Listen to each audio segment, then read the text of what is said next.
Joining me now to talk more about how big companies are responding to the call for equality is Pepper Miller.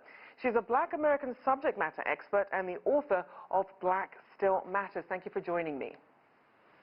My pleasure. Thank you for having me.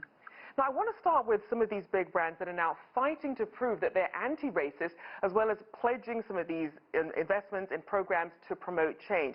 But is that enough, though, especially if they previously stayed silent on these issues before? No, it's not enough today, and a lot of these brands have to be very careful about the knee-jerk reaction. I was listening to one of your guests before, and he's absolutely right. They have to have a long-term plan, a plan that covers internal and external opportunities for change. And so they just need to be careful about that. Now, we know that in the private sector, it can be very rare to find out if you're being underpaid for doing the same job as a counterpart of another race. Now, we're seeing some activists are actually asking companies to publish this information related to hiring and pay. What's your take? You know, I think that's a good idea. To have a report card from these companies is not necessarily something new. Jesse Jackson, who was the founder of, one of the founders anyway, of Operation Push, a social justice organization here in the States, has been launching these report cards, if you will, for certain industries. And I think some of the information about that report card, his efforts have fallen off a bit. I don't think their efforts have fallen off, but I think news about those efforts have fallen off. But I think in the wave of this George Floyd movement, if you will, those report cards are coming back. So I had even some calls today for some activists who are starting to organize themselves, because the question becomes, we are saying to ourselves, the Black community, you know, the company needs to be accountable. And so who's going to keep them accountable? So we have to organize ourselves too. So a lot of the activists are doing that. They're meeting, they're talking about having a scorecard, they're talking about partnering with these companies, with their employee resource groups and their chief diversity officers to make this a reality.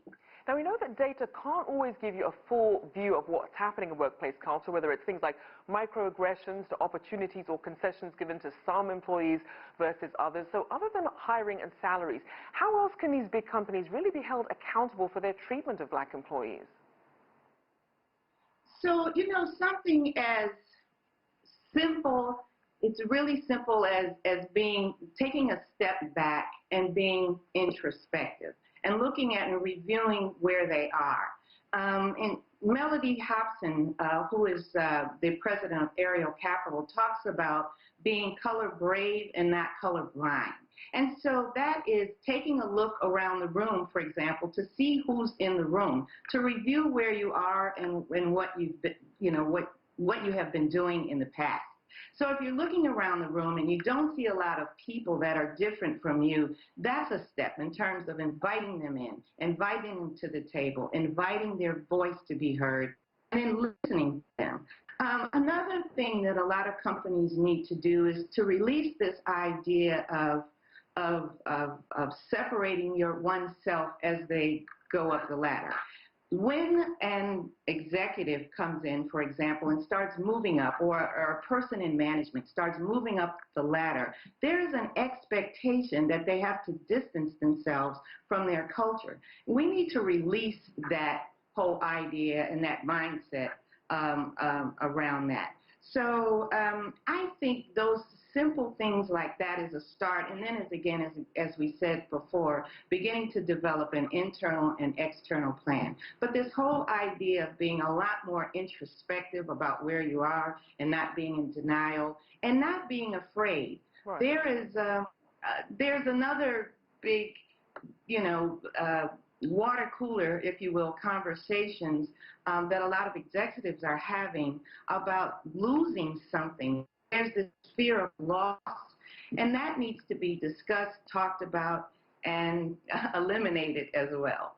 Now, we have seen that some companies did take a stand even before the protest. We saw that when former football player Colin Kaepernick took that knee to highlight black individuals who had died at the hands of police brutality, the New York Times claims that Nike was actually on the fence about whether to stand by him and risk angering the NFL and advertisers. It was a risk. So tell us a bit about the major companies that were already at the forefront in this fight for racial equality, even before the protests.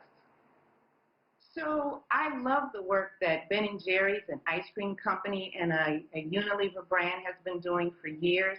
They have been a supporter, a proponent for social justice, as well as the the environment. But they have an unapologetic voice for social justice. I think another company that has been a supporter of black consumer advertising, if you will, has been Procter & Gamble.